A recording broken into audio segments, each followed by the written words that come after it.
Hi, welcome back to Babes in Bookland, your women's memoir podcast. I'm your host, Alex Franca, and today my friend Jamie is back as we discuss Geena Rocero's Horse Barbie. If you want the extended version of this episode, you can subscribe on Apple Podcasts, or you can purchase the episode individually on Patreon or subscribe monthly on Patreon. This memoir was so fun to read, and I just had such a great time talking to my friend Jamie about it. I hope you guys enjoy.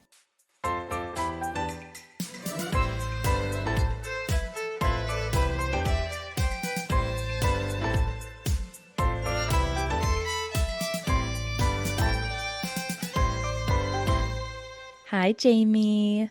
Hey, Alex. So I know that you didn't get a chance to read Gina's book, but you did listen to her TED Talk, and we will discuss that later. But I absolutely adored this memoir. I think I finished it in under 24 hours. I adore Gina, her voice. She's so funny. She writes at one point that she aims for the gumption of Elle Woods. And so obviously, I loved her for even including an Elle Woods reference, but she totally does. Her story is about a trans woman, her journey, and her advocacy, but it's also just an empowering tale of where you can take yourself when you feel loved and supported by your family and friends, have the confidence to chase your dreams, and the hustle to make them happen. There's an extra level of self-awareness that I believe trans people have, and maybe we could all benefit from that. Who am I really? What do I believe? What do I stand for? How can you fight to make the world a better, more inclusive, more loving place? Do you know the answers to those questions for yourself, or are you just coasting? Let's get into her memoir. It was published in 2023, and this is Gina's dedication: to my nature boy, my love; to Mama for her unwavering support and love; to Papa, I'll always be your Bojo joy; to Tiger Lily for showing me the magic on stage.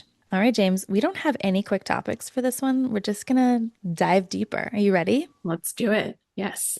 Let's start with Gina's childhood. She grew up in the Philippines, and she likens her home to the home in Parasite, you know, the one where the poor family lives underground. You've seen that movie, right? Yeah. She writes, "In all, there were 6 of us. My mother, my father, my 2 sisters, my brother, and me, living in what was effectively a 9 by 12-foot room, separated from our neighbors by a flimsy plywood wall. Whenever it rained too hard, the house would flood, and we would have to use wooden dining chairs to elevate our beds." Gina, from a very young age, knows that she is a girl. Catholicism is a huge part of her childhood, and she writes, "I learned how to be trans in the Catholic Church," which is a very bold statement for sure.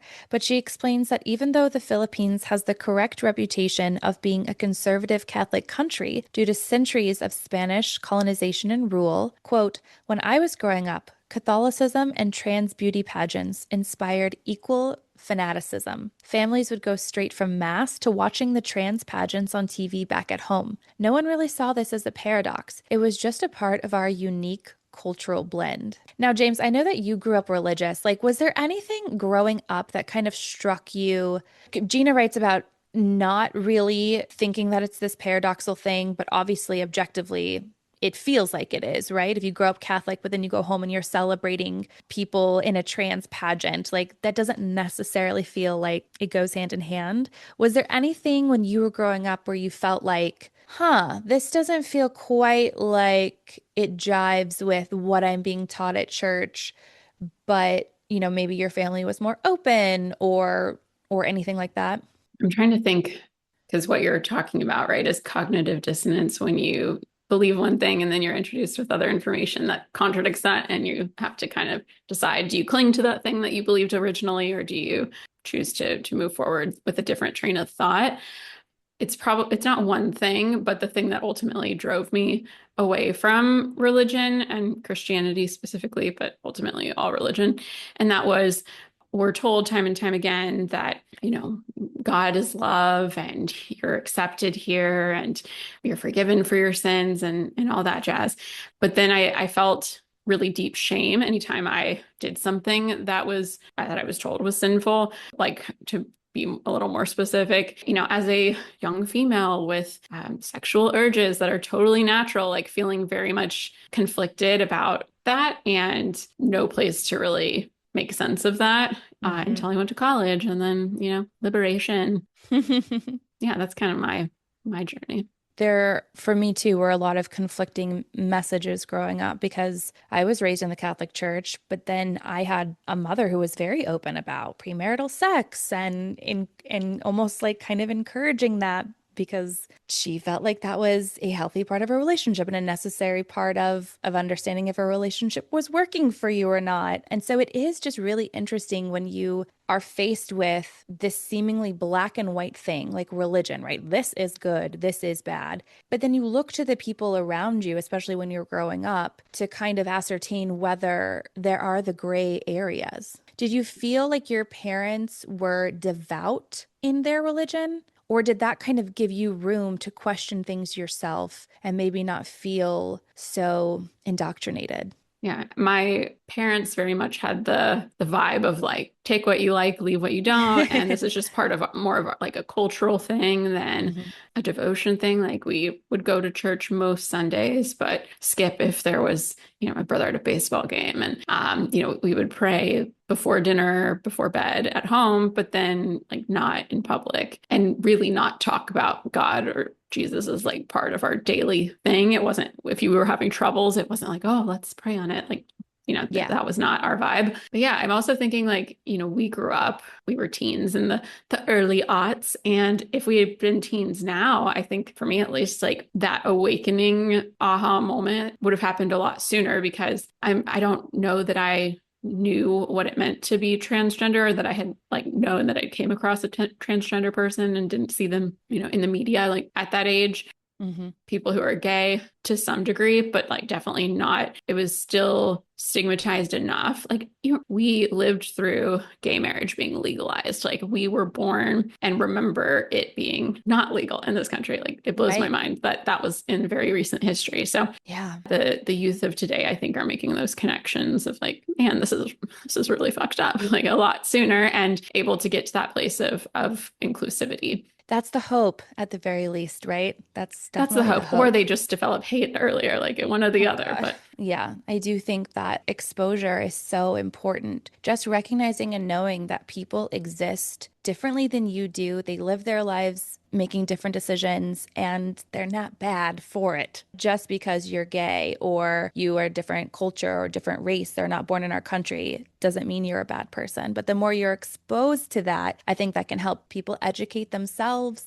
yeah, Back to Gina, she finds some affirmation of her budding femininity in the church, actually. This is just so fascinating to me growing up as Catholic. I felt so grateful for her that she was able to turn away from the shame because I think, you and I have discussed this a lot and you brought it up earlier that like there is a lot of shame associated with Christianity and but for Gina it's like this miraculous thing where she finds herself. She writes about being a part of the choir and getting tasked with gesturing the songs that the choir would sing. It's not really like a sign language. It almost seemed like a modern dance interpretation thing that she was doing. And she writes that she would mimic the powerfully feminine hand gestures that she had seen her mother make countless times. And she feels the church's acceptance of her. She's not standing in a little girl's body at this point, but she's like showcasing this feminine side of herself. And everyone in church is like, yeah, that's great.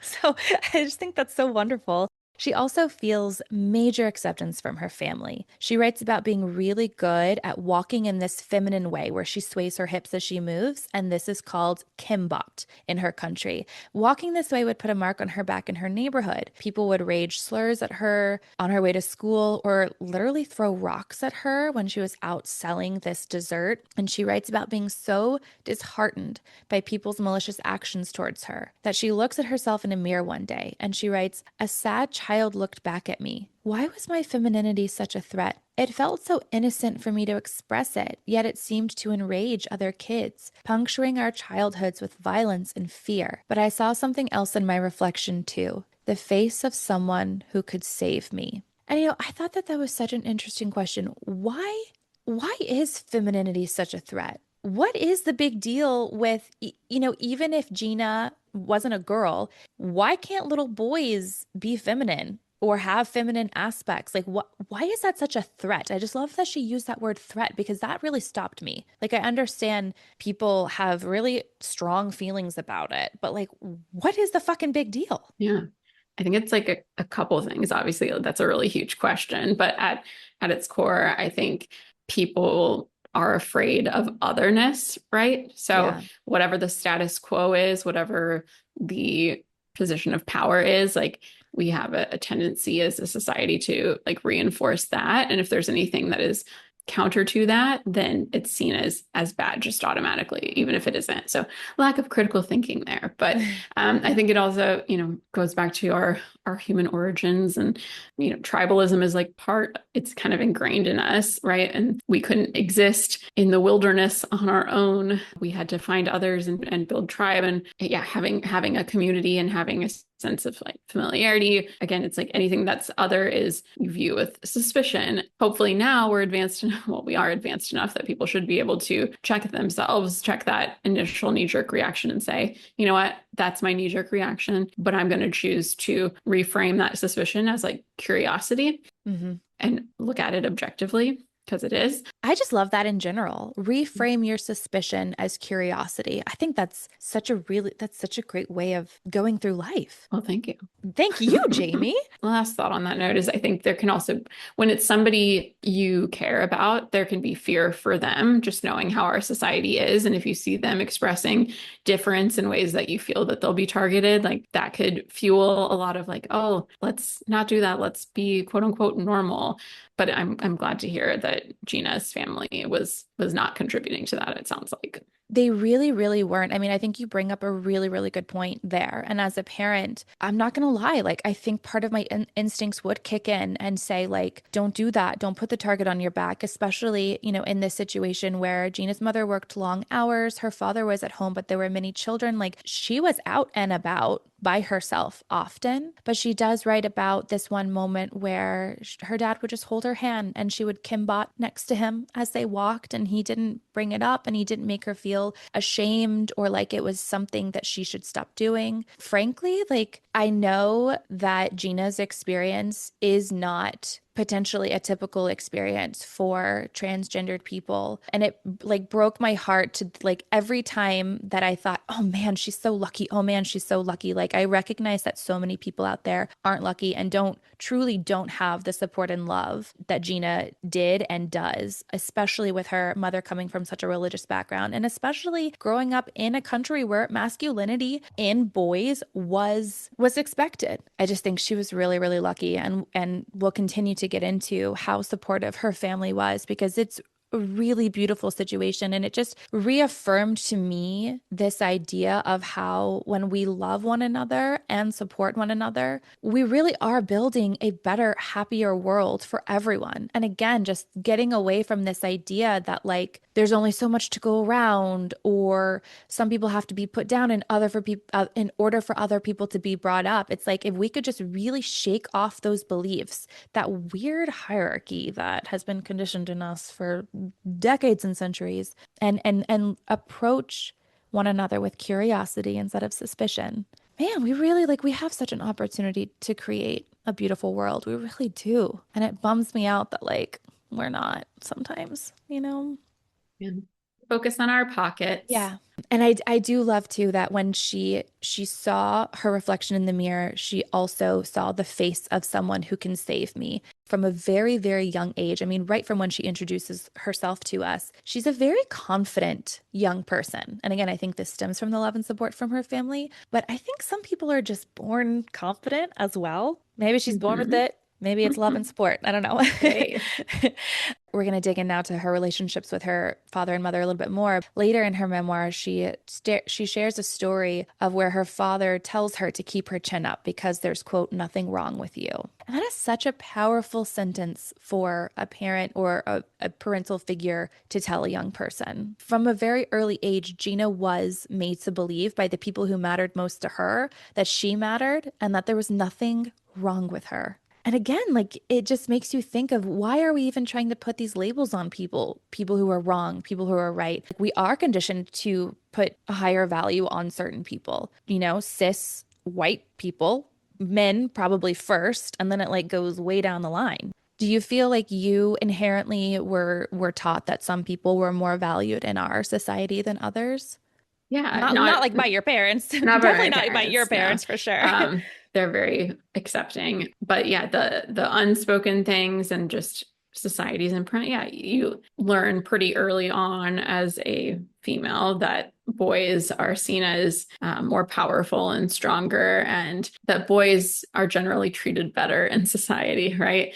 And then as a white female, at some point you realize like, oh, my experience is different than the experience of people who aren't white, especially women who aren't white, and that kind of intersectionality that they experience where any kind of discrimination is like twofold. Yeah. So basically like whatever we see in power, which we know we live in a country still where only men have been president, and that's Yeah. wild.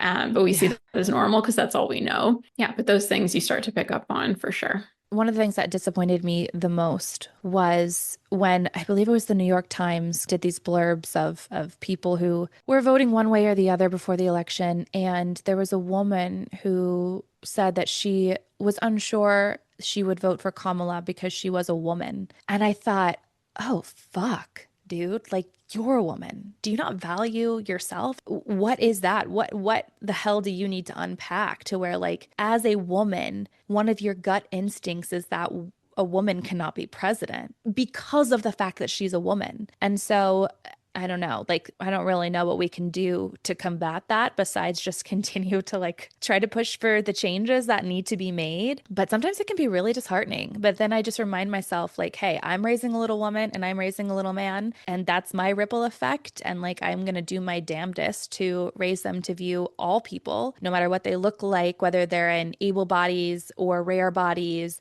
have neurodivergencies, whatever their skin color is, whether they came from our country or not, that like they're people and they have value. And Gina's memoir specifically, especially, like it ends on kind of a disheartening note because she talks about how the Trump administration, she's writing this during the first Trump administration, already has walked back so many protections and policy changes for the trans community.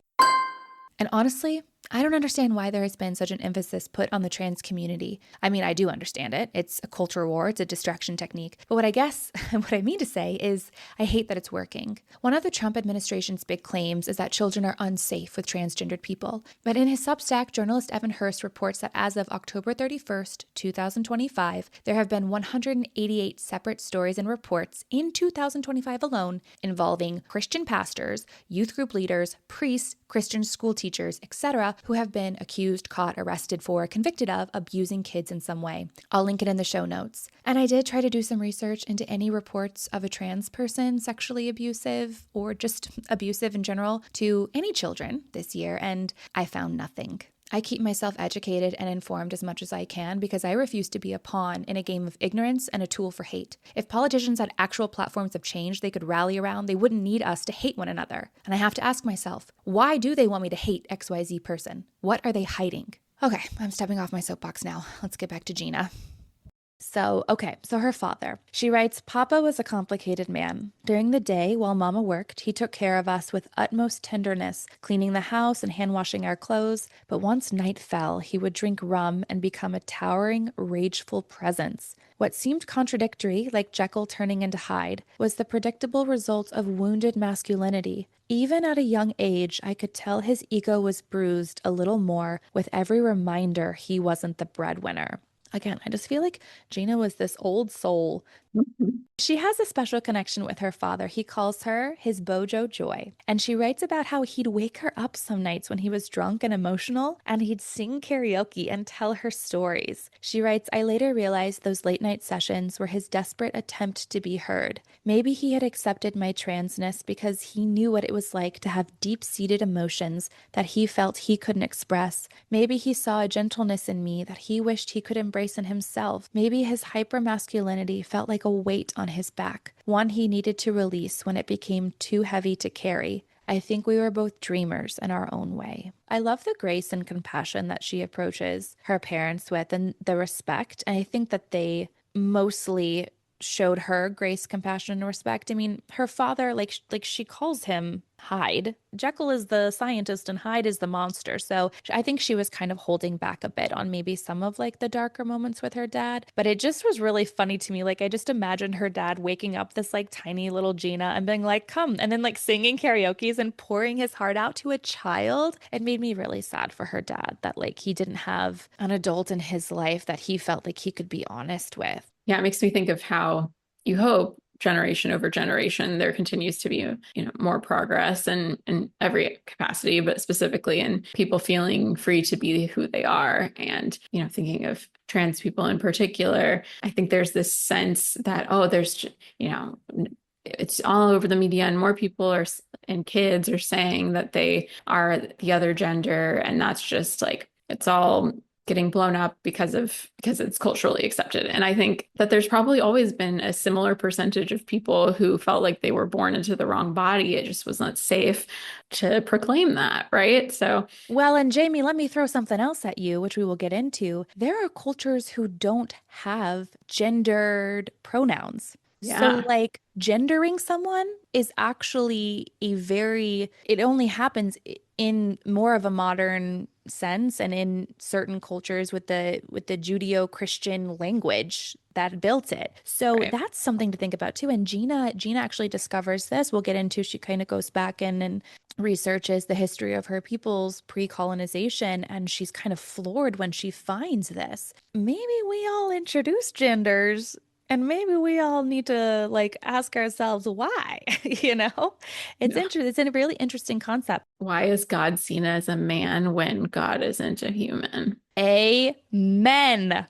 Okay, let's talk about Gina's mother. And you can really feel Gina's love for her mother in the pages of her memoir. I mean, I want to give Gina's mother a big hug. So Gina writes, Mama's love was steady as the sunshine. To me, she was the kind of woman I wanted to become, one who understood that femininity and boldness belonged together. Isn't that such a great line? Femininity Yes. and boldness belong together. Yes. Mama is also a hustler. She works really hard to supplement her teacher's income with a bunch of side gigs. And this will also rub off on Gina in a big way, because Gina is a major hustler, which I already alluded to, and we will get to more of that. She writes, my femininity was so obvious to her, and her approval, though tacit at first, made my family life so much more accepting than it might otherwise have been. Yeah. And Gina will return to the love and support from her mother many times in her memoir. She really recognizes and appreciates the way that her mama's unwavering love and support helped build the wings that Gina would use one day to fly.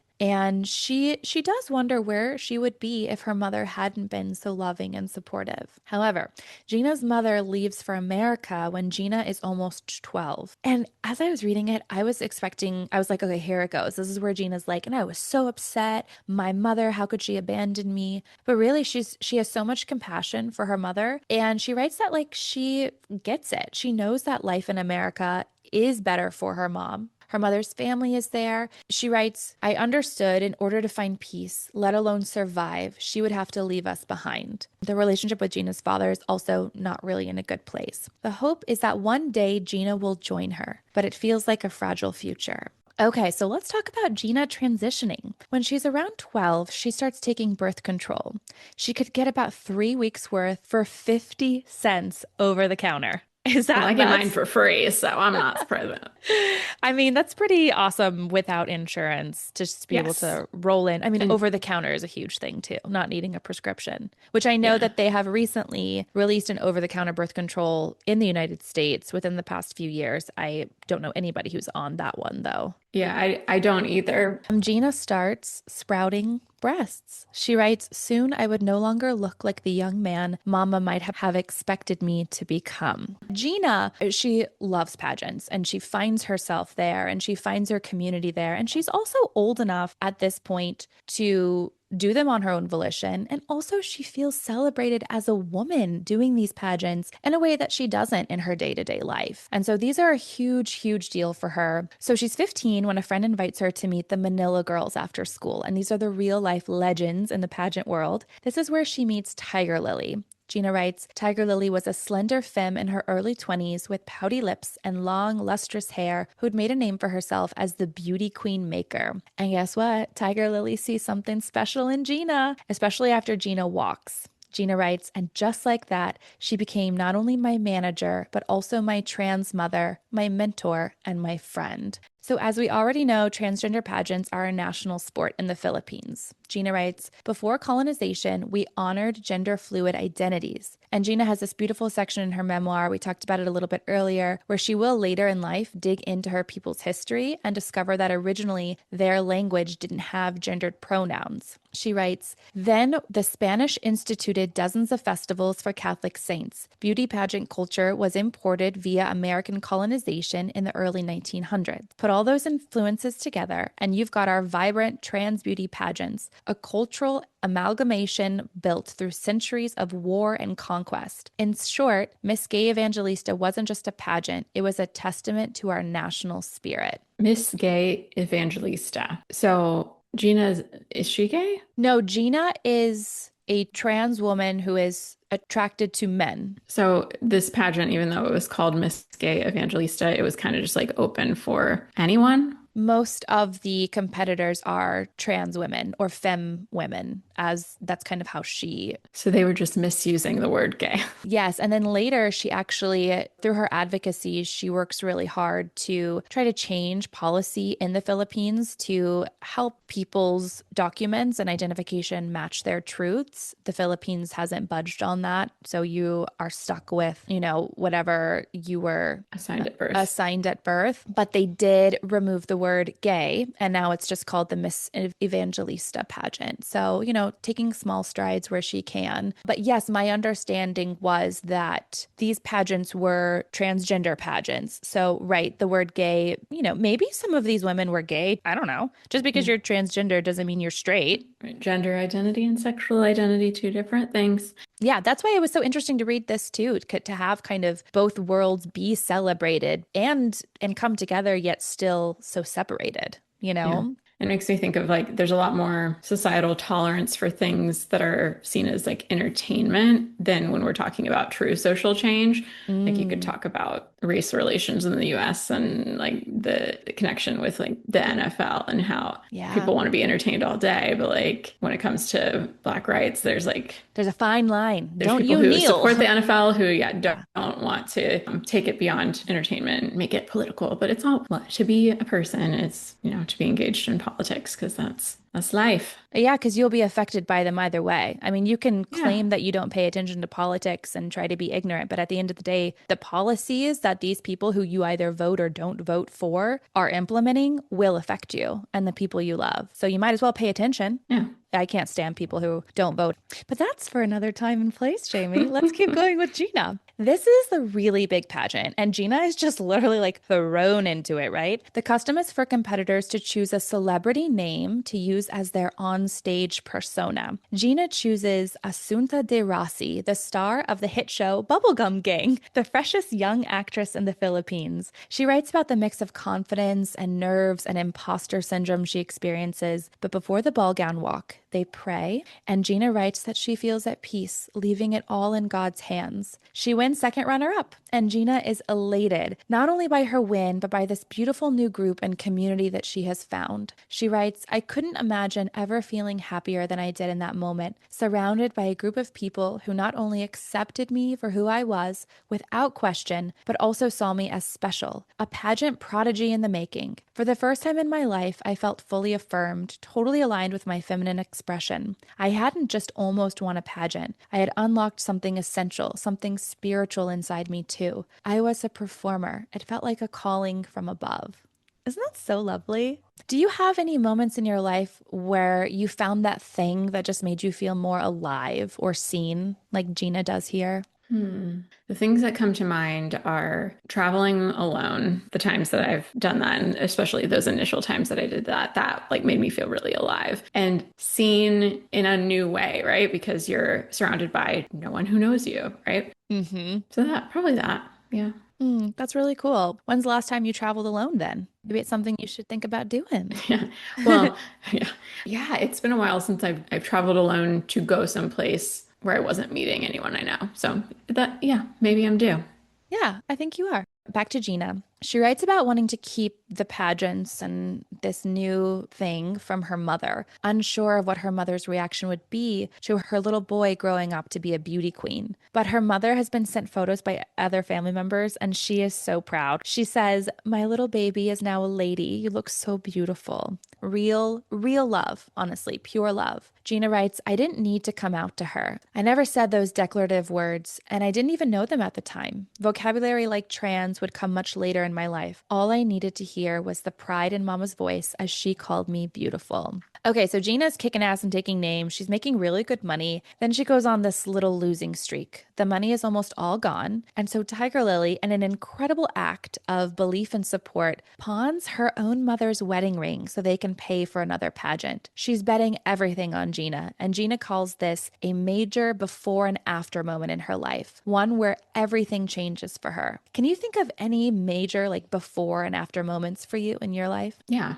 I mean, the ones that stick out are before and after doing Teach for America. That was like a really formative 2 years. I feel like I'm a different person for having been through that experience. And then, like, I hate to say it because we like to forget that it happened, but the COVID pandemic, like, there was before and after. And like, I think that is that experience of like lockdown, and yeah, it's really changed a lot in our society, and like for me individually, before and after getting married, right? Like that really changed life. Yeah. What would you say the biggest, like, formative changes were for you going through Teach for America? Um, they weren't all good, but Yeah, and I think that sometimes that happens. Like, you do have these moments in life, and maybe you come out on the other end maybe less naive or more jaded. I'm not saying that's your experience, but yeah. like, that can be people's experience after Yeah, these big yeah, things. like definitely went into it really idealistic, came out of it more. I think the words I used to use were like that it was eye-opening,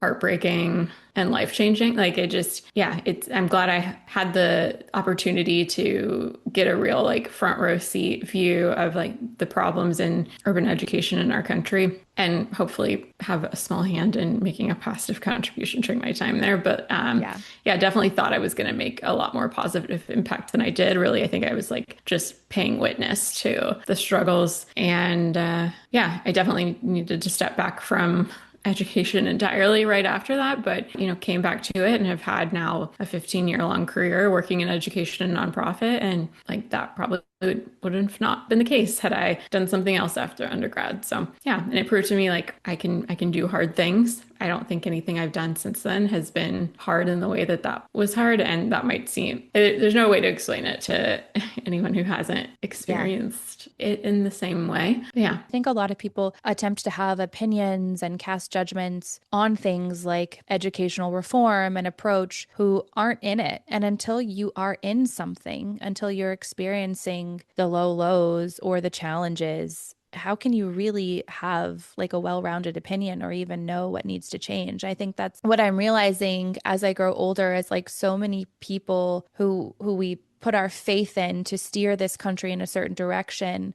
are coming at these issues and these problems from like way high up on their lofted chairs, that they're not down in the ground and understanding like what the real issues are and how to maybe implement real change, or that these issues even exist. Sometimes I think it's really easy for people to pretend that they don't. So I always thought that it was really wonderful that you did that. Well, thank you. Yeah, yeah. And, there's valuable experiences to be had when you put yourself out of your comfort zone, for sure. And this moment for Gina is one of those before after moments, because I think it's the first time in her life she's been loved, she's been supported, she's been accepted, but this is the first time that someone's like bet on her. When someone else believes in you, maybe more than you believe in yourself, it just gives you the courage to dream big. I think personally, that's kind of been something that I've experienced in my life too. It makes me wonder if she has gone on to be that person for others. I'm sure she makes an effort to. That's an interesting question, sure, in the day to day, that whole idea that like, especially women should lift one another up. But I think that that's also what her point is with this book and doing her TED Talk. And she writes about, she quote unquote exposed herself. That's the language that she uses, told her truth finally after having success as a model and being so fearful of that coming out, which we'll get into a little bit deeper soon, so that hopefully other people can feel like they don't have to hide their truths too. So her father, he has a stroke, and it's actually his second one, and this time it's not mild like the first. And so she scales back her pageants to be with him. She writes, Papa became softer. It was as if being humbled physically had opened him spiritually. He stopped drinking, his moods were calmer, and a few months into recovery, he became a born-again Christian. But no matter how religious he became, and he got preachy, he never stopped loving me, transness and all. He'd say, my kid, no matter what people say, there's nothing wrong with you. Just be a good person. And so that's kind of the mantra that she takes with her the rest of her life. There's nothing wrong with me. Just be a good person. I love that.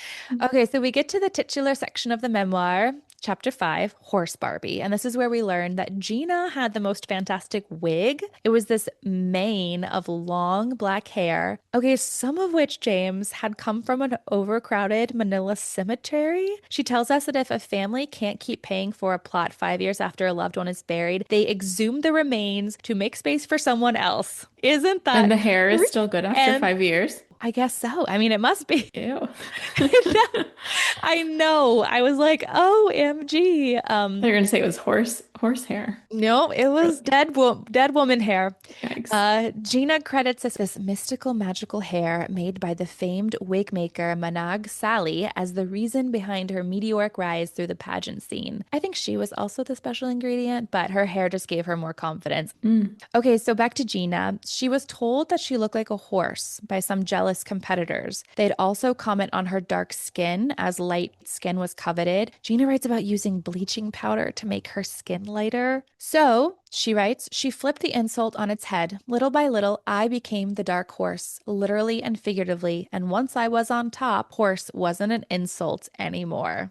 And I was just like, yes, girl, yes. Tiger Lily gives her the full nickname, Horse Barbie. Gina does resemble a Barbie with her long legs and statuesque physique. She writes, I hadn't just grown up to be one of my sister's dolls. I was something more, a unique hybrid being who could straddle multiple worlds, unclassifiable and unique. And it's a really empowering example of confidently embracing yourself and using your unique attributes as strengths rather than weaknesses. I mean, plus, like, she's winning. So she's like, call me horse all you want, but this horse is winning the races. So anyway, she keeps winning titles and money, but it's Miss Gay Universe 2001 that opens up doors for her. And she needs to figure out her next step, how to parlay her pageant success to a career with longevity until her mother calls. Her green card has been approved. And even bigger than that, in America, she can have her female name and the coveted F for female on official documents. A legal gender change, something she cannot do in the Philippines. Hi guys, Alex popping in here. Okay, so we recorded this episode in the summer. It is now November. I'm editing it and it's coming your way. The Supreme Court has recently ruled that the new policy put forth by the Trump administration, reversing the X marker option and mandating that passports reflect the biological sex at birth. The Supreme Court recently ruled that this policy can be enforced while it goes through legal challenges. This is problematic for a lot of reasons. There are a lot of smarter people out there who go into the depths of them, but mostly your identification is supposed to identify you. And if a person has had gender affirming surgeries, taken gender affirming hormones, they're going to look a certain gender. And now their identification is going to be conflicting of that. And again, my biggest thing is just why? It's literally designed only to oppress a certain group of people. It bothers me. It hurts me zero if Karen down the street was born biologically a boy and has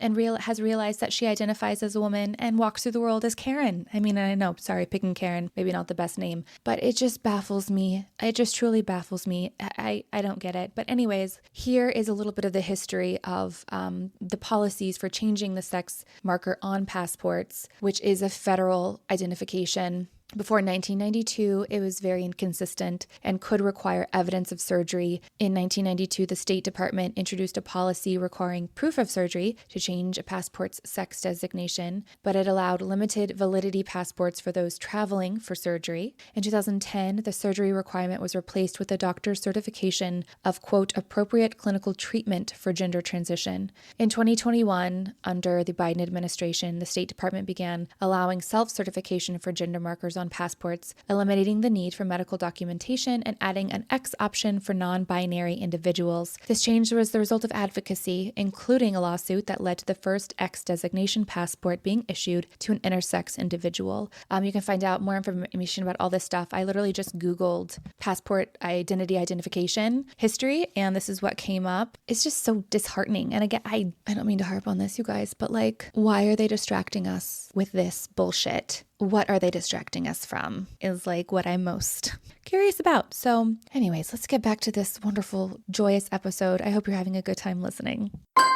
She writes about how there are very few doctors who do gender affirming care, and a lot of people resort to DIY methods, which sometimes leads to their death. Also, unfortunately, right before Gina moves to America, her father suffers a fatal stroke, but she knows she carries his blessing with her as she comes to the United States. She writes that America, quote, smelled like possibility. And it was really fascinating to read her immigrant experience, especially as a trans woman. Again, once she finds her community, she really seems to be propped up in all the right ways. But this is where she'll really come face to face with living in fear of her truth being found out versus finding the courage and the confidence to speak her truth, especially after having a good career. So life is very different very fast. She's not famous here. She's not able to perform in her beloved pageants, and she really only has her family as a community at the beginning. But she also has Lucy, who had won Miss Gay Evangelista before Gina competed. Lucy ends up being her guide. She hooks her up with a job at the Macy's cosmetics counter, among other trans Filipinas, so it feels like home for Gina. Lucy teaches her makeup tricks, how to contour her face, and she quickly becomes her best friend. She takes her dancing at this place called Divas, and she seems to have all the answers. She also meets this man, Denmark, who becomes her other BFF. Soon, she has enough money, $300 at the time, to pay for a name change. So her mother has the idea for her to spell Gina, Geena, instead of Gena or Gina. Just a little something different. And I thought it was really sweet. Gina writes, we both knew what was happening. She was renaming me and reclaiming me as her daughter. Mama had already chosen what I was called once. It was only fair that she got a second chance. Do you know why you're named Jamie, especially spelled Jaime? Yes, I'm told that the name was inspired by the Van Halen song, Jamie's Crying. Okay. And it's actually a very empowering song. She's Okay, okay. crying because a guy treated her bad and she sent him away and she's like upset, but she did the right thing. Mm-hmm. Why it's spelled this way, though, that was my grandmother's influence of like, oh, let's spell it the French way. Ooh la la. Back to Gina. Her new ID comes, and because of a clerical error, it actually has an F under her gender. And so she's over the moon, but she knows that like this was an error but she sees it as a sign. Everything's coming together. Except she has to be really cautious when it comes to seeking out flirty fun. She shares this heartbreaking story about a young woman, Gwen Arajo, who was murdered because she hadn't disclosed to a sexual partner she was a trans woman before they were intimate. Stories like this, men's reactions, their temper, their violence, was terrifying. She had friends who would disclose right away and others who didn't. Gina writes, was there anywhere on earth I could be respected and free at the same time? I had crossed an ocean for recognition, but what good was recognition without safety? She ponders on all of this as she realizes she is wabuking, she writes. It's a Wabuking. It means unclockable as a trans woman. She writes, to be unclockable was to ascend to the highest levels of affirmation that American society had to offer. But again, men noticing her and thinking she's a hot lady and her feeling safe to go home with them are two very different things. She does seem to find refuge in the nightclub I talked about earlier, Divas, where many cis men find her hot, know her status, and it's a safe environment for her. And she is treated well. I mean, men worshipped her and her friends. She writes, but outside Divas, though, American society sent me the opposite message. Trans women were disgusting. Television was basically transphobic propaganda. She specifically mentions Jerry Springer and Maury Povich shows and how they would parade trans women around like liars in their media circus. She writes, desire in America was a thorny thing. It seemed like people were really honest about what they wanted, only under the cover of darkness. So it's this really interesting juxtaposition that she's living in. And also, I mean, she kind of wonders, like, why do I have to share this really intimate part of myself? And this becomes an even bigger question for her after she does have her gender reaffirming surgery. It was so interesting to be put into her shoes for a second because, like, I don't know what I would do in that situation. Like, at what point do you feel like you, I guess, have to say something because you don't know how they're going to react? Yeah.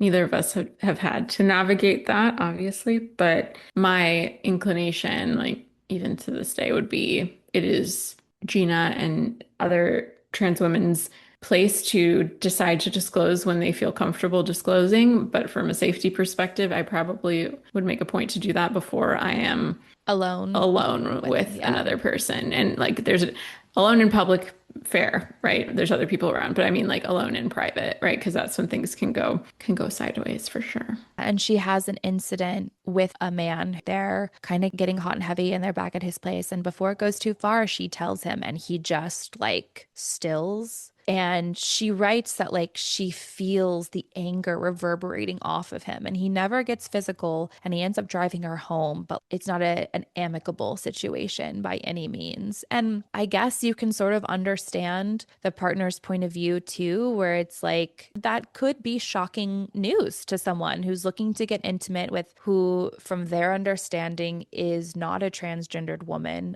So it just, yeah, it feels like a really tricky situation. And it made me also reflect on this idea that like we all have secrets and to feel like you're forced to share something about yourself before maybe you're ready to merely because your body doesn't match your truth, like that just sucks. Yeah. I will say, I think, things are probably I was about to say they're probably as good as they've ever been, but I don't know, with our resurgence of hate in this country, that's probably not true.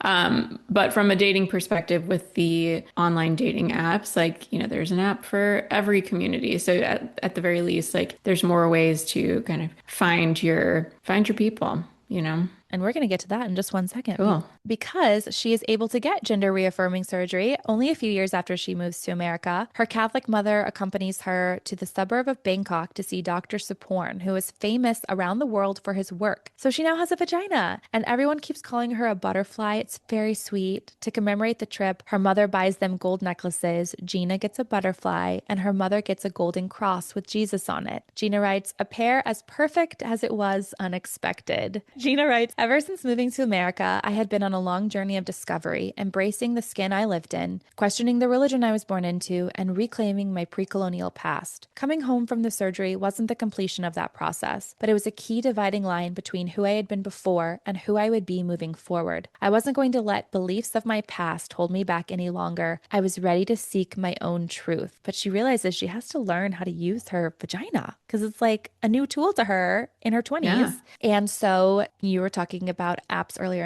and finding your people. She's able to go on Craigslist and seek out men who understand the intimate experience that they're getting themselves into. And her first time is with this really sweet guy who's constantly checking in with her. And it was a really good experience. I'm very glad she had a great Craigslist hookup experience. Yeah. We're not suggesting people take that route today, but I know it feels like maybe at this time too, when the that Craigslist was the stuff was still option. very like pure as well. But she doesn't really dig into it. But you're right. Like we all know it can go south really fast when you meet anyone who you've been conversing with online, IRL. So again, I'm sure she took all the necessary precautions and steps as we all should these days. But yeah, luckily it was a good experience. So she petitions for a gender marker change and it's officially approved. So no more clerical errors necessary to match her truth. She writes, this was the promise Mama had made me that if I moved to America, I could be recognized honest as the woman I truly am. Okay, so that dream, check. What's next? This is her section where she talks about modeling. And oh my God, girl, I think we both really loved watching America's Next Top Model. If you are Hmm. a fan of that show, Gina's memoir is also for you because she really goes into the fascinating life of a model. So Gina wants to move to New York to become a model. And so she does. She's 21 and ready. And I love how she just like has these dreams and she's like, and so I did it. Before this point and all throughout the memoir, Gina writes about finding a lot of inspiration in a woman named Tula. Tula was a well-known model who had been a Bond girl before being outed by a tabloid and professionally ruined. But Gina wants to pursue this dream, and she puts this fear and worry of being outed on the back burner for now. Of course, this girl gets her lucky break within the first week of being in New York. She's hostessing at a nightclub when a photographer gives her his card. And I mean, she's beautiful. This photographer wants to shoot her and she needs pictures. That's like her calling card. So she goes to his apartment and he wants to shoot her barefaced. But she's really concerned about this because she's afraid that, with her naked face, it's not as feminine as she would like it to be. So she actually sneaks some contouring makeup in the bathroom. And she writes that he either didn't seem to notice or he didn't seem to care. And then the pictures are beautiful. She writes, somehow by suspending me in a single moment, Barnaby captured the kaleidoscope perspective, who I used to be, who I wanted to be, and what I feared. There was a deeper trepidation in my eyes, the look of a spy on her first undercover mission, but there was also determination and a hunger to make those images matter. I felt vulnerable and yet powerful, or maybe the power came from my vulnerability. This is the beginning where she kind of starts living this dual life. She has fantastic success as a model, but she's never able to fully enjoy it because she's always afraid of being found out. She has a vagina, yes, but she still has an Adam's apple. She has to be wary of the pitch of her voice. She has to be coy about her past in the Philippines because of her fame there. As we read, we see her unraveling, and it made me so sad that she couldn't just enjoy her success because every step forward out of the shadows and into the spotlight, she felt like she was putting a target on her back. She calls it a high pressure existence. And this is even before social media. I mean, she comments multiple times about how like if social media around, she would be screwed. There's no way that she could even attempt to do this because people would just share information about her. But at this point, at least she can do it her way, not having to tell her truth before she is ready. She writes, the same country that had given me the freedom of an F marker could also stamp me with a scarlet T. Yeah. So the high pressure existence is getting to her. She writes, I thought if I became successful enough, the fashion world and the media world would accept me when they found out, because by then they would adore me too much to trash me to the press. So she just continues living this double life, keeping the real Gina in the shadows, only visible to a trusted few. And she isn't able to trust many people with herself. She writes, my body was two things at once, a joy and a burden. And I felt like as a woman, that rang really true. Like I feel like sometimes my body is a joy and a burden. Do you feel that For way ever? sure. Yeah, yeah. And she keeps telling herself, one day I can tell everyone, one day when they love me enough and it won't matter. It makes me think of like, is there anyone, any famous female that you can think of who, if they were to come out as trans and we would like didn't know this whole time, that you think that they wouldn't get Trashed in the backlash? tabloids. Yeah. Like Taylor Swift. If Taylor Swift came out as trans, would people, I'd still support her. I mean, we would, but we support trans people right now. Right. She's seen it played out with this Tula woman that she talks about being an inspiration to her. That's terrifying. Yeah. It seems from what you've shared and my having watched her TED Talk that she just got to the point where she was willing to accept the repercussions if they were to come, rather than saying like, oh, I'm at the point where I know I will be accepted, because Yeah, that was never going to come. I completely agree. How does she get to that point where she's ready to tell her truth despite the repercussions? She books a Macy's campaign, which like seems really exciting, except that she has to go back to San Francisco to shoot it. And she's just worried the entire time that someone from the cosmetics department is going to out her And so after all of this, like she's just growing more paranoid. She feels she's living on borrowed time. She's feeling like a shell of her old self. She decides to pivot from modeling. She writes, "What was so exhausting about chasing my modeling dream was that nothing was ever enough. There had always been another milestone to achieve, another higher bar to leap over. I couldn't help being ambitious. But when had I last stopped to feel pleasure? When would I feel like I'd had enough?" Again, to kind of go with her hustling, there's this great story where she talks about sneaking into the corporate offices of Inc. magazine because she knows that she doesn't have anything on her resume that will help her land the type of job that she wants because she does this modeling on her resume. So she literally barges in there hoping to impress someone. And she does. There's this man who's like, you know what? We're an entrepreneurial magazine. And I've literally never had anybody just come in as confidently as you are. So you know what? I'm going to give you a shot. Okay, that's just a movie moment. Also, I kind of wonder if some pretty privilege played in here. You know, she's an objectively beautiful woman, but this is during 2008. So layoffs come with the recession, but she's able to leapfrog this job to another one. She feels a lot of relief in the corporate world, no longer worried about being, quote, found out. And she uses all the advantages she is given, and then some, to educate herself. She ends up at a biodegradable trash bag company, and at work conferences, men would basically hit on her. They'd say, "You look too hot to be at an investment conference." So gross. And I know that you've had to travel for a couple of work conferences. Have you ever had like a sleazy experience like this? Not at a work conference, no. Like at Okay. workplaces, yeah. The one that comes to mind is actually my first real job from age 16 to 18. Worked at a host as a hostess at a restaurant and didn't really have any experience, but probably only got hired because the manager was creepy and he was just like, oh, attractive young female, I'll hire her. But he would just, do things like we were supposed to wear a belt at one point. Like they made us wear a belt. And if you had a belt on, he would be like, pull out your belt and be like, oh, you wore your Ugh. belt today. And if you didn't have your belt on, oh, you forgot your belt today. And it's just like, don't Ew. touch me. You're like in your 40s and Oh I'm a God. teenager. Yeah, no, you're so right. Like restaurants were ripe with predatory managers for sure. And you didn't really feel like, first off, you're young. So you don't necessarily feel like you can say anything. It's just like you would just go to your little other friends who work there and you all would just bitch about him. But then his behavior never really had true Yeah. consequences, you know? In hindsight, Ugh. I probably should have told my parents because they would have been like, you're not working there anymore. Yeah. But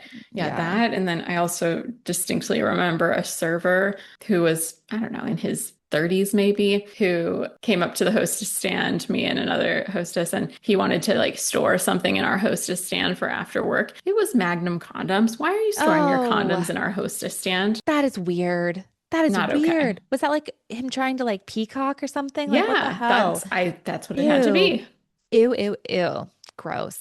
Yeah. Well, Gina writes, "I wasn't going to let these sexist assholes keep me from networking. I went to all the entrepreneur and venture tech meetups I could, staying in the thick of hustlers and refusing to take any gruff." So she's kicking ass and taking names at this new venture, and then she meets Norman. They have instant chemistry at a July 4th party in the Hamptons, and she writes about how he very quickly shares with her that he has type 1 diabetes. She writes, "I marveled at how forthright Norman was about his condition, thinking nothing of testing his blood sugar in front of me. Of course, he had no choice. This was a life or death decision for him. But was it my own secret life or death too? What would it be like for me to share my transness as casually as Norman shared about his diabetes?" And then less than a month after they meet, she shares her transness with him. Norman thanks her for sharing and then asks, "Now can we keep loving each other?" Are they still together? Tell me they're still Yes, together. they're Oh still my God. together. And girl, he's very handsome. I mean, like, he's cute. She has pictures in her book, and you're just like, hey, girl, get it. All right. So the last section of her book is about exploring herself more deeply, who and her peoples, like her ancestry. She writes about going to Burning Man and having a spiritual experience inside a temple on acid. She writes, "I finally made the connection between Papa and my life journey so far. He met my early femininity with a masculine love that set me free. He was the reason I was standing here. Psychedelics can make you hear and see things that aren't real, but sometimes we need fiction to tell us the truth. I heard Papa say to me, 'Your femme boyhood was enough. You are more than enough, my Bojo Joy.'" And that was like his little nickname for her. Would you ever do ayahuasca or anything like that? I would never do acid, but then I read about experiences like this and I'm like, oh man, that seems so profound. I'm intrigued by the ones that are more Positive. research based. I like Mm-hmm.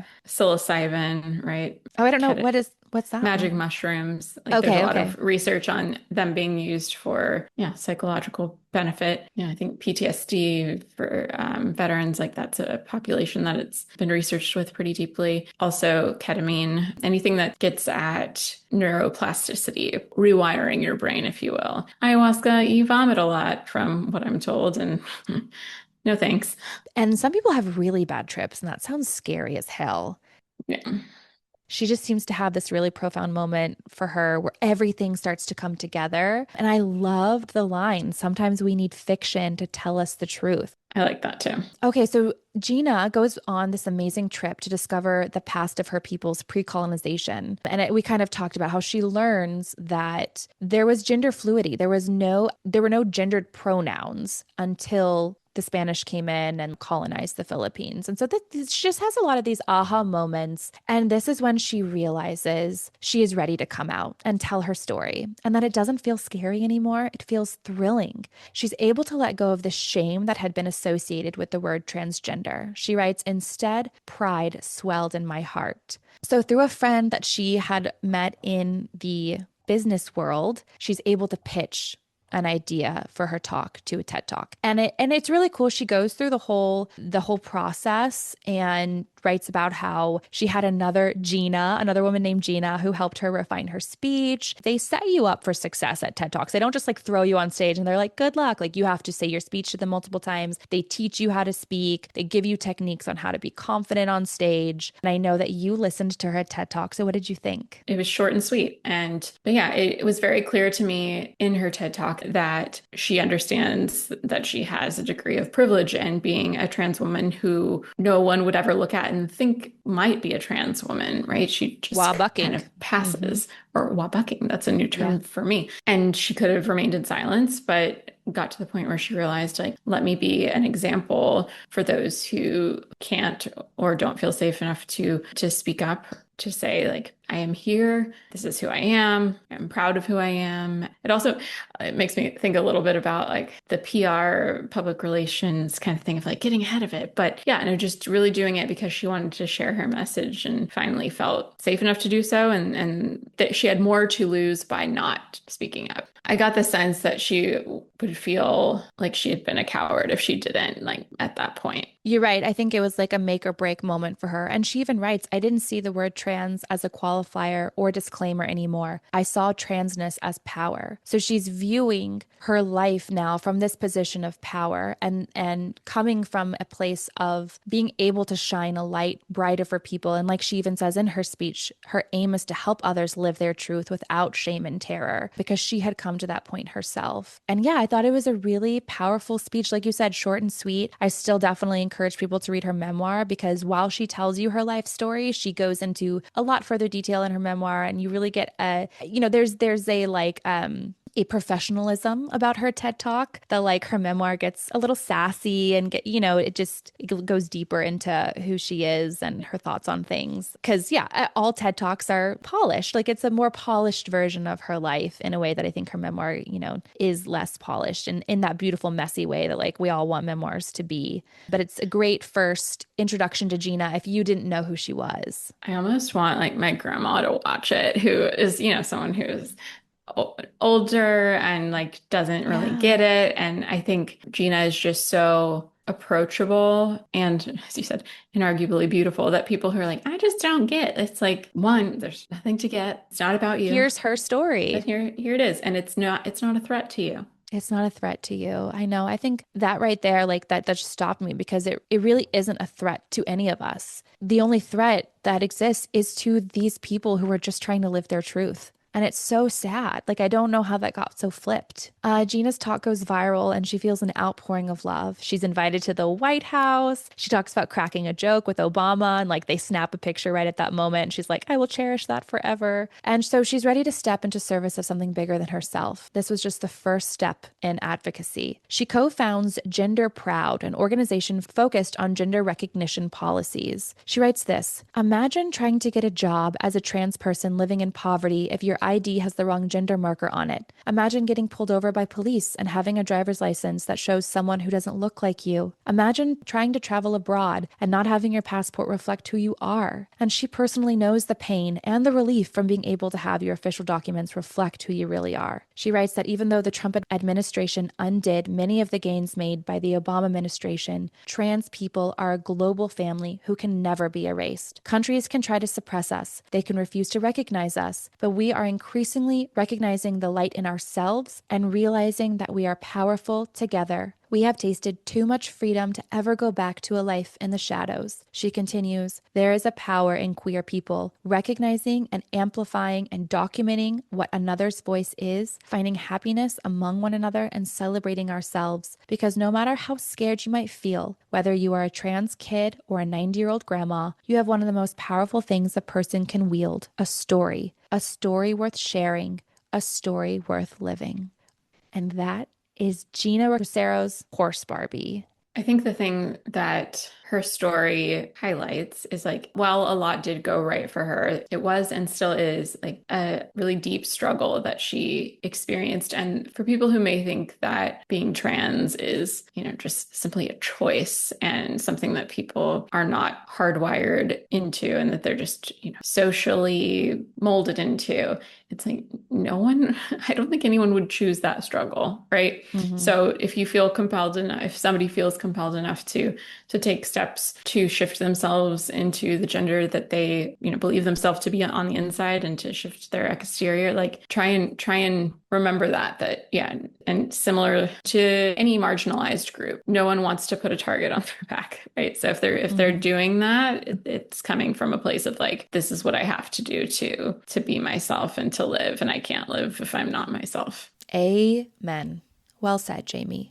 I loved her line where she says, you all have one of the most powerful things a person can wield, a story. And that's what I hope to do with this podcast, is just to amplify these women's stories and these women's experiences, because you can have your thoughts and opinions about certain things, but when you come face to face with a story like Gina's and you fall in love with her because she's just such a likable, wonderful person, maybe it changes the way that you think about transness as a whole, because it's not this broad thing anymore. It's a specific person that you can equate with a specific story. And I think that that's really what she's encouraging all of us to do, whether we are trans people or not. We all have stories, we all have truths. And the more that we share those truths, the more that we can connect and recognize where one another comes from. I just loved her memoir, her story, her voice. She's funny and sassy, and she's had an incredible life full of really high highs, but low lows. Her story reflects how important the love and support of family can be. And I, as someone who grew to love Gina through her pages, just feel really grateful to her mother and the other incredible people who loved her so much. It's a beautiful example of what it means, I think, to be a parent. And it's a testament to the fact that when women support one another,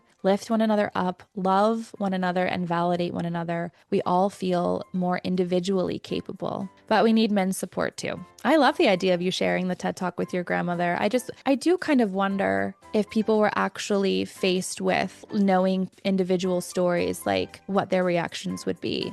I don't know. Something to think about. P.S. Do you know that there's a Barbie in your background and has been this whole time? Yeah. You planned it? My Barbie. Where's your horse? That's just where she goes. Jamie, thank you so much for joining me today to talk about Gina's memoir. I always appreciate your thoughts and reflections. And yeah, I can't wait to chat about our next book soon. Thanks, Alex. Okay, love you. Bye. Bye. And thank you all for listening to our episode today. If you enjoyed our discussion, please rate and review the show. I would so appreciate that, and share it with a friend. Jamie will be back next month to chat about Michelle Obama's Becoming. But my friend Priscilla is here next week, and we are talking all about Bethany Joy Lindsay's Dinner for Vampires, life on a cult TV show while also in an actual cult. If you're a fan of hers or One Tree Hill, you are not going to want to miss this one. Go ahead and subscribe to the show and it will automatically download for you. Until next time, take care.